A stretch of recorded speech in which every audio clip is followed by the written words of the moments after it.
Do you want to take a screenshot on your Samsung phone with just a tap on the back? It's a hidden feature most users don't know about, but it's super handy. In this video, I'll show you how to enable and use back tap for screenshots on your Samsung phone. Let's turn it on right now. So, first, open up the Store app on your Samsung phone. Then install the Good Lock app. Next, tap on the play button. Now tap on the Life Up tab here and find the Reggie Store app. Install this app. Next, tap on Back Tap Action.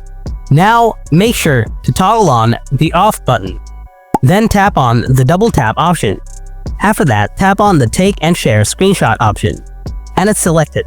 Again, tap on the Double Tap option. Now tap on the gear icon next to the Take and Share Screenshot option, and now select Basic. Now double tap on your phone's back part. And here it is. This is how you can enable and use back tap for screenshots on your Samsung phone. It's interesting, isn't it? If you found this video interesting, don't forget to hit that like button, and if you have any kind of questions, ask me in the comment section below. Thanks for watching. I'll see you in the next video. Until then, stay tuned and take care.